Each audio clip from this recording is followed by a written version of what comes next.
ॐ शङ्खं चक्रं जलौकां दधदमृतघटं चारुदोर्भिश्चतुर्भिः सूक्ष्मस्वच्छातिहृद्यां शुक परिविलसन्मौळिमम्भोजनेत्रम् कालाम्भोदोज्ज्वलाङ्गं कटितटविलसच्चारुपीताम्बराढ्यम् वन्दे धन्वन्तरिं तं निखिलगदवनप्रौढदावाग्निलीलम्. Natural media.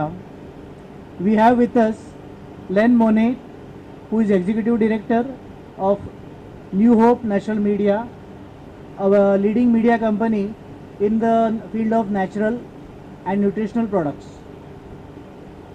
He is recognized as a thought leader and expert in analyzing business issues, field of dietary supplements, and as we all are aware, Ayurvedic medicines or Ayush products, a significant portion of that can go into this field of dietary supplements. They are regular contributors to trade publications and industry events, and they speak about industry issues, etc. Their background includes general sales, marketing, operations management in CGMP manufacturing and analytical lab and contract research environments. Since this is a GMP workshop, we have invited them to discuss with us what is the GMP scenario requirements of herbals in the US market, and they will also be providing us with market insights, especially with emphasis on claims, labels, how the labeling is supposed to be and what sort of claims you can make and what you cannot make.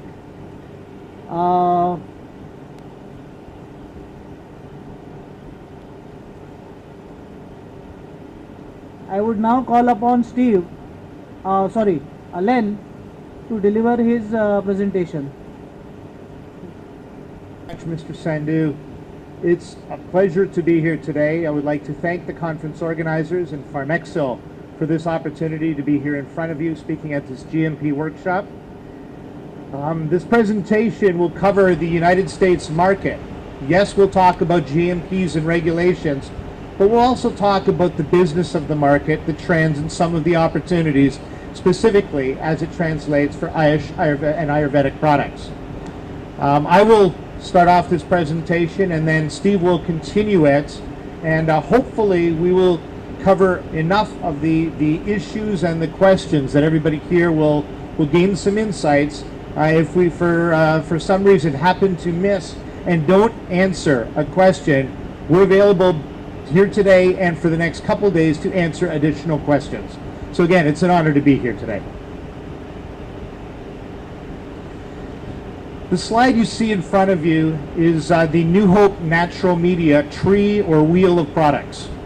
We're a big media company in the United States, mostly in the United States, focusing on health, lifestyle, and nutrition. We produce events, we have publications, we have websites, we have newsletters, we have Nutrition Business Journal, all of which is to make it easier and more practical for companies to participate in this industry. Next couple slides are a couple of our products. Functional Ingredients is an example of a print product where we focus on the science of ingredients for an audience of people who manufacture supplements, beverages, and food products. Nutrition Business Journal is the data warehouse of the industry, all the industry trends. This is a subscription product with reports that analyze what categories are growing in the marketplace, what companies are being successful, and what channels of sale are the most important depending on your business. Ingredia is a trade show in March in Anaheim, California, where the exhibitors are ingredient companies. This show is co-located with Natural Products Expo West. It's held in Anaheim, California, and it's the largest business trade event in the world for the natural and healthy lifestyle marketplace. 60,000 people will attend that show in Anaheim the second week of March. Everything from ingredient companies to distributors to manufacturers to brokers to retail and mass buyers. No consumers, only a trade show. Very much the hub of the natural products industry with a very strong international participation. NutriCon is an example of an educational conference we produce in March. And this scientific program is designed for product developers and marketers to understand the next trends in the marketplace. At this coming year's NutriCon, we'll be studying topics such as emerging botanicals, healthy aging, and healthy beverages, and examples where Ayurvedic principles or the ingredients traditionally coming from Ayurveda certainly do have a role. New Hope 360 is our website where all of the content that we produce is contained. So it's got a rich database of all the content from natural foods merchandiser, so materials of interest to retailers, materials of interest to ingredient companies and product developers. Recent news in the United States. Energy is a very popular category, but recently caffeine levels and allegations that energy levels have been associated with severe hospitalizations and death. This is very much on the minds of the news media. The FDA is suspending a food facility manufacturing operation under new authority it has under a new regulation called FSMA, Food Safety Modernization Act, and Steve will speak a little bit more about that later. Companies must register under that act before December 31st. Does made in China matter to supplement consumers? And I have another slide a little bit later. With good manufacturing practices in the United States becoming more and more important and more enforced, transparency and quality along the supply chain is an increasing focus for supplement manufacturers. China is the source of supply for over 60% of the ingredients in dietary supplements in the United States and has been associated with significant quality problems. This is our second trip to India in the course of the last 13 months, and we see with the focus on science and technology, the nutraceutical approach to doing business, we think that there's an opportunity for India to take a leading role in the providing of ingredients around the world, certainly into the United States marketplace. Ayurveda. Nutrition Business Journal recently did this article on Ayurveda, and there's no Ayurveda category in the United States. We see products that are targeted at health conditions, and we see ingredients that have their origins in Ayurvedic principles in the marketplace. So we've done our best to quantify what we see as the Ayurvedic marketplace in the United States. But some of the ingredients, whether it's ashwagandha, whether it's turmeric, these ingredients are increasing in popularity, and the old science is mixing with some new science and is really resonating with U.S. consumers. You also have this back to ancient or back to a simpler lifestyle movement in the United States, which is also increasing interest in Ayurvedic principles. Understanding the U.S. industry. I could probably go on for about 3 days just on this topic. This slide shows the uninformed Americans' perception versus reality. Most Americans believe that their ingredients are coming from the United States. Yet 60% are coming from China, and about 80% of them come from Asia in general.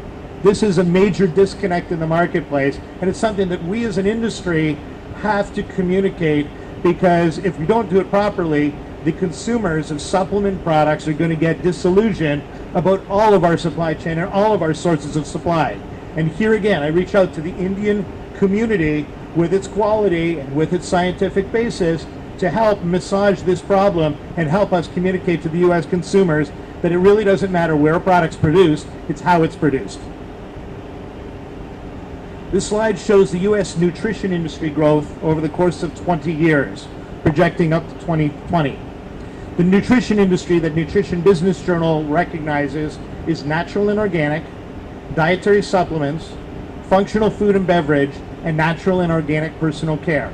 That's the definition, and that's the numbers that NBJ uses. You see very solid growth for this as an industry. The solid line shows the growth rates. We had a global recession in 2009. You see the dip there. But even at the trough of that dip, growth in the nutrition industry in the United States was still 4%. Most consumer categories went negative. Healthy products slowed their growth to 4%, and then quickly rebounded. This is a very good industry in the United States. It's always interesting to compare the market country by country. And we've found that the market in the United States is very different in where products are sold compared to other areas of the world. So just very quickly want to describe some of those areas. We have a very strong sales channel called the Natural Health Food Store and the Natural Health Food Retailer. There are 15,000 of these stores across the country, ranging from small stores, mom and pop owned shops, all the way up to the largest of these stores, which you would know, maybe Whole Foods. So a full range, some chain, some individually owned. What happens at these stores is that these consumers are passionate about health and natural. They're looking for what's new, they're looking for what's going to suit their lifestyle. So it's a very, very good channel of sale when you recognize what they're looking for and what what will appeal to them. We have department stores and boutique that sell some of these products. We also have multi-level marketing, direct marketing. Companies such as Herbalife, Nutrilite by Amway, Neways, USANA, so Shaklee, those would be the multi-level marketers. Mass market is another channel, and these are larger stores such as Target and Costco. And in this environment, the companies offer the products because consumers want them, but the people within the stores are not experts and able to sell them. So they're available, but it's sort of a passive sale, whereas a natural health retailer is very active, is going to know the product. So if you're selling into natural, for example, they'll want to know the story of your product, and they'll be able to tell the story of your product to a consumer. In mass, consumers will go there, they're buying their other stuff there, and they may pick up a supplement product if it's interesting. So that's how it's a little bit different. We've got mail order, so companies can sell their products by mail order. We also have a very active, not quite so active as in India, but we have an active practitioner channel. And these are naturopaths, acupuncturists, chiropractors, and medical doctors who can sell dietary supplements within their stores or within their offices. Now, this also is a very different thing. Can you imagine a practitioner talking to his consumer? The things that he can say as he talks about his product are different from in a natural health retailer or in a mass retailer. And you as a company selling into the practitioners, you can talk your science a little bit with these folks. You still have to abide by the regulations, but you can have a different conversation if it's a little bit more complicated from a scientific standpoint. So it's very important to note that. Internet sales grow at about 15% year over year in North America, and the direct channels that I spoke about. The next couple of slides are just some photos of those various channels. So this is natural and specialty retail, mass merchandising, specialty retail in vitamins, so Max Muscle, GNC, and Vitamin Shop. Some network marketing examples, practitioners, and internet, and then direct response.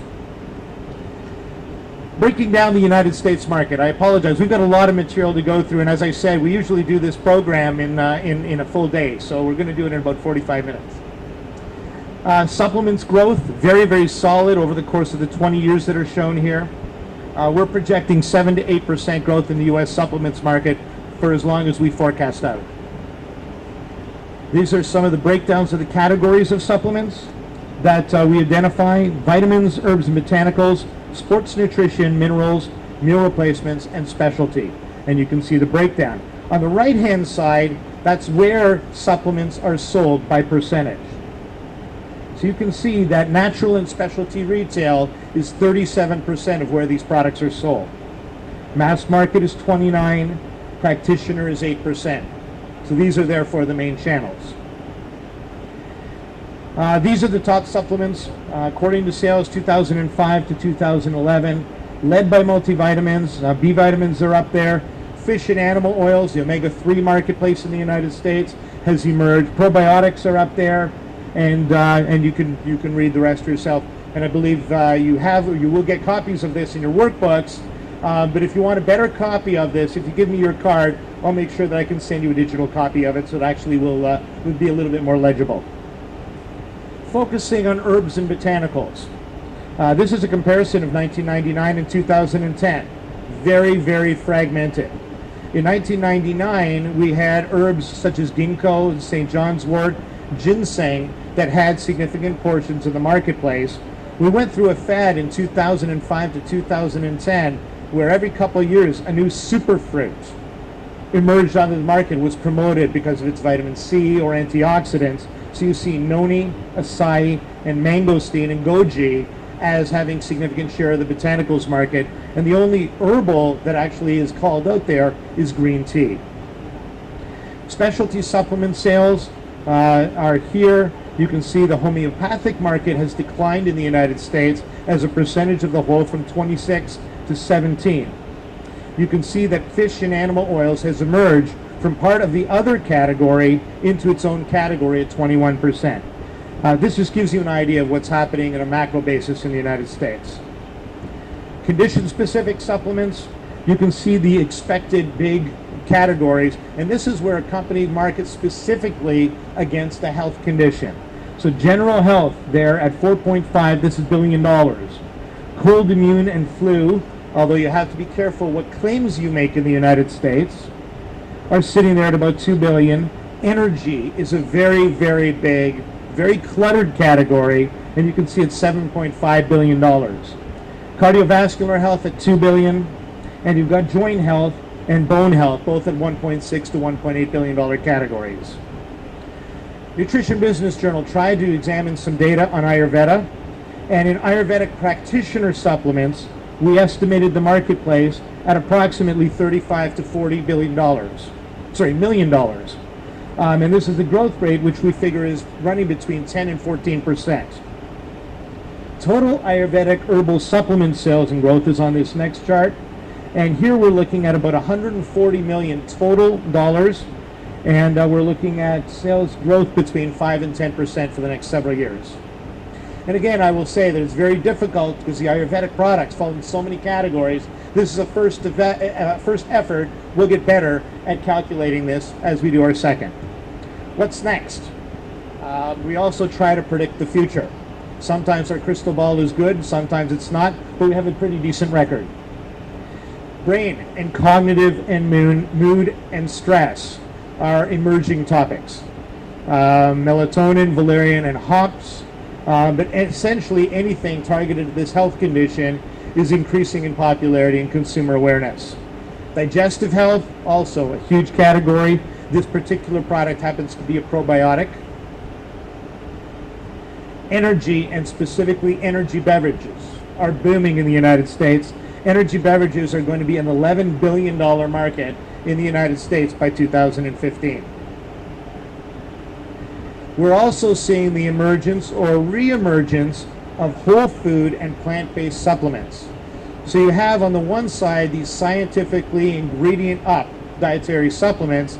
On the other, you have this desire for simplicity, less processed, more natural. And the more natural seems to be winning. So we're seeing very strong success in whole food and plant-based supplements. This next couple slides are from our Expo West, which we concluded in 2012. And you can see products like quinoa. Well, quinoa is an ancient grain from South America.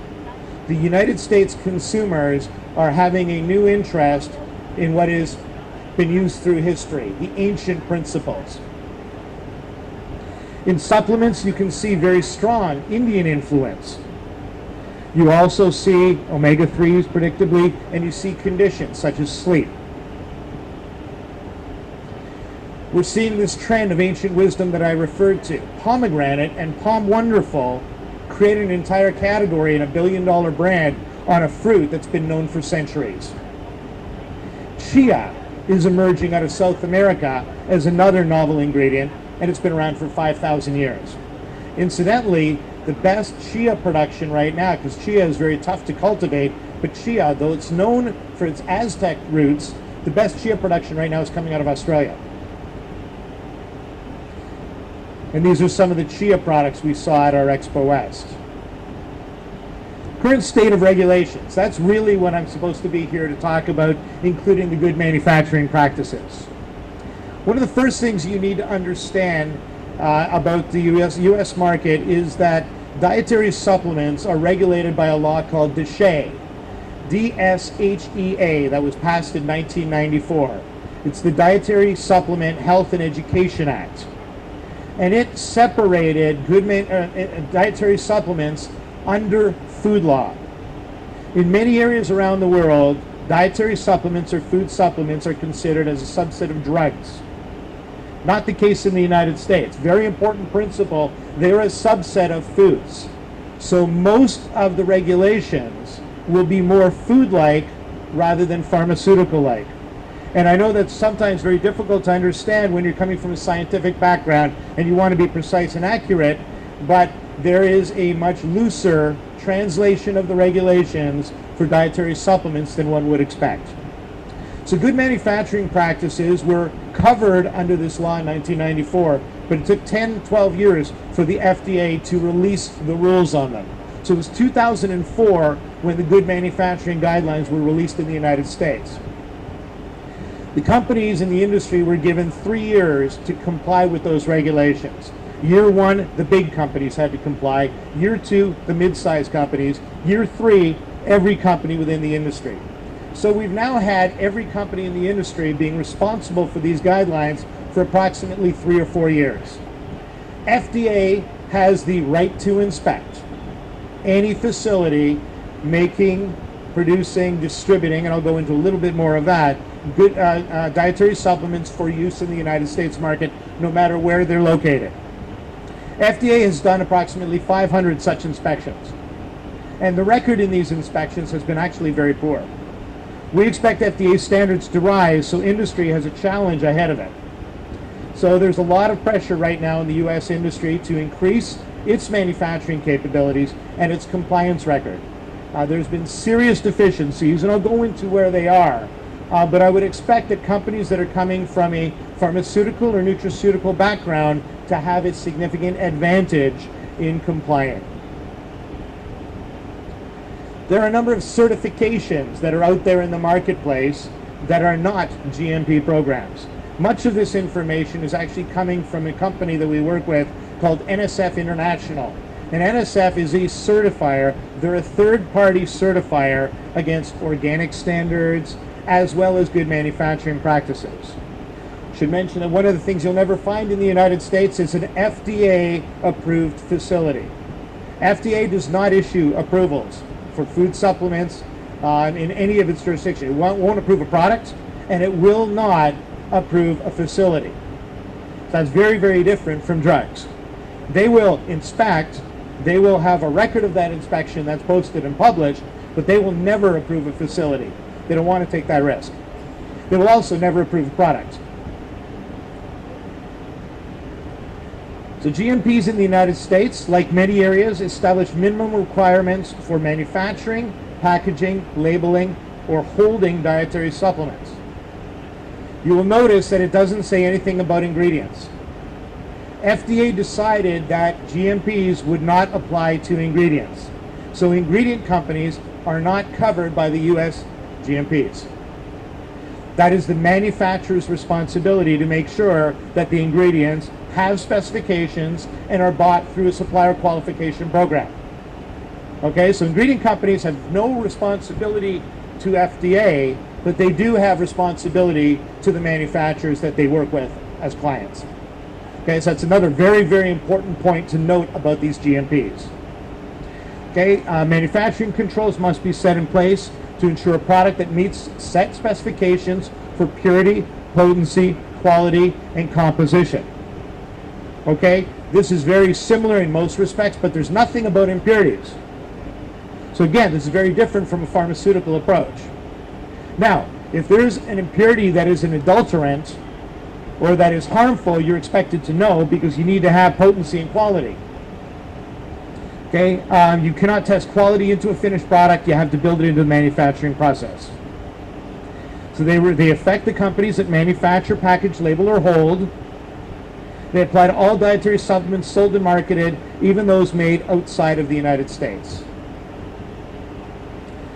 Okay, every incoming dietary ingredient must be tested. Component specifications must be set to ensure the purity, strength, and composition are engineered into a product. Again, ingredient companies are not specifically bound by the GMPs. It is the manufacturer's responsibility to make sure that these things are met. Certificates of analysis may be used if the manufacturer has qualified the supplier. Now, in its wisdom, FDA did not say how you must qualify. It just said you must qualify. So there's a lot of looseness, and you must prove that you've got a reasonable system. But it's very different in philosophy to a pharmaceutical GMP. Identity testing of raw materials are covered. It's required for every batch of raw material. And there's some examples here. And it's a severe nonconformance if found during an FDA inspection, and they are finding these types of nonconformances. Okay, lab operations refers to scientifically valid methods, methods that are appropriate for their intended use. Validation is not required. So the pharmaceutical principle of method validation is not required, but the materials, the methods must be valid. You must show that they are valid. You must show that you're measuring what's important to determine potency, reproducibility, etc. Oops. There we go. Documentation, very strictly regulated. Finding the incomplete documentation at most facilities. What to look for and avoid. So this is what FDA is finding in current inspections. Failing to perform identity testing, the failure to set appropriate specifications. FDA doesn't tell you what specifications to set, just that they must be appropriate. Written procedures, master manufacturing records, supplier qualification. Most companies are still trying to understand what they're going to do with supplier qualification. A lot of the companies in the industry wanted FDA to tell them. And FDA said, no, you tell us what you want to do. You tell us what it means. Sampling and retains, and quality personnel. What will happen once an inspection happens with the FDA is FDA will provide a written record back to the company on what it has found. In some cases it will actually find nothing, in which case it won't find any documentation. But in most cases it will have found something that the company needs to work for, and this is called a 483. This 483 is posted in a public docket on the website. So this becomes public information. And the 483 can have serious omissions, minor omissions, or notes. FDA right now is finding 70% of its inspections are finding serious omissions or minor omissions, and it deems this to be very unsatisfactory. So the relationship right now between industry and the FDA is not going so well. This, following a 483, if a company does not resolve the circumstances adequately, FDA will issue a warning letter and then will take other accelerated action.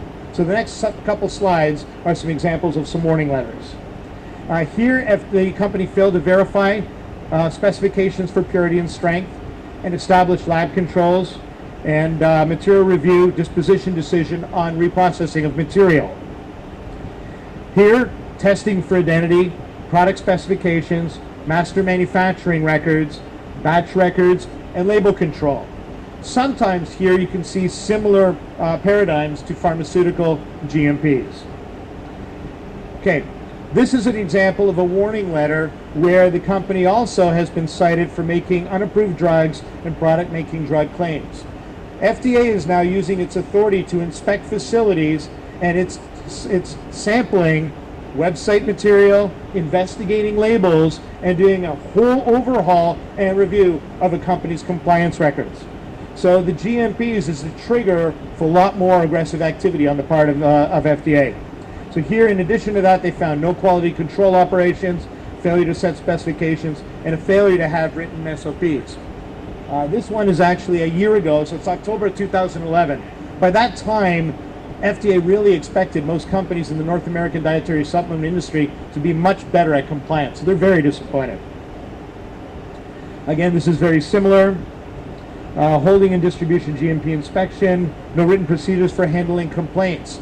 Part of the requirements under the U.S. law is that you have a system for handling complaints, notification of adverse events, and serious adverse events requiring hospitalization. You must proactively notify the U.S. Food and Drug Administration. So there's a bunch of regulations that tie in that are all coming together under good manufacturing practices. This is an example of an FDA document where they permanently shut down a facility for a lack of adequate response to an inspection. And a consent decree is where they sue the company in addition to shutting them down. So what's next in GMP enforcement? A focus on contract services.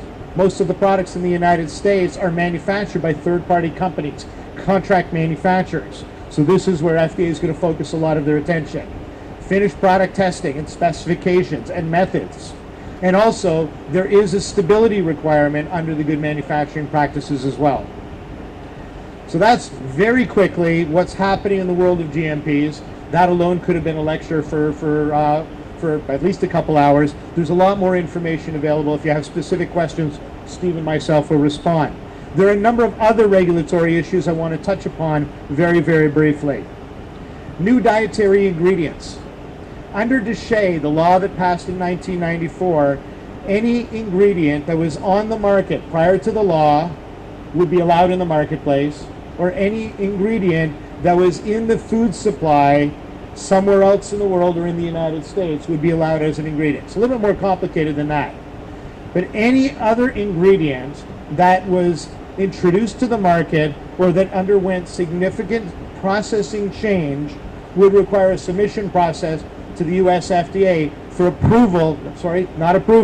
for allowance as a new ingredient into a food supplement. In the 17 years since the passage of DSHEA, 750 of these submissions have been received by the FDA and about 200 have been allowed. So it's a system that was not working, and industry and the Senate appealed to the US FDA and asked them to provide a guidance document. What do you mean and what do we need to do to substantiate a new dietary ingredient submission? But a year and a half ago, FDA came up with a guidance document, and it was not what we expected as industry. It would have forced any new supplement incorporating a new dietary ingredient to register. Finished products, not ingredients, which we thought was not the intent of the law. It wouldn't have allowed synthetic alternatives to natural ingredients. And it was very, very tight on what process changes it would have allowed in the marketplace.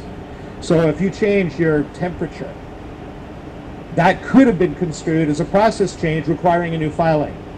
All of these were real serious barriers to business. So the industry and our senators, who are champions of the industry, argued against the FDA, and FDA withdrew this version of its guidance document for the time being. So industry and FDA are having a dialogue right now, and we're expecting sometime in the future, and there's no statutory provision, we don't know when it's going to be, but we're expecting another guidance document sometime in the next year or couple of years that will give further clarification on this new dietary ingredient rule. Okay, that's something to be aware of. FSMA, Food Safety Modernization Act, Steve will talk about. Prop 65 is a regulation in the state of California where any product that contains ingredients that have known carcinogenic effects are required to label these products as containing these ingredients. The big point about Proposition 65 is it contains what's called a bounty hunter provision, in that lawyers, plaintiffs' lawyers, can sue companies. They don't have to wait for a case to be brought. They can say, aha, we think you're a culprit. They can bring a case, and a lot of money has been spent defending these cases or settling these cases. And this also affects things like heavy metals, so lead, in herbal products. Names we'll talk about. Okay, so that concludes my portion of the presentation. I'm now going to turn over to my colleague Steve Tormina, who's going to talk specifically about claims, labeling, and food safety modernization.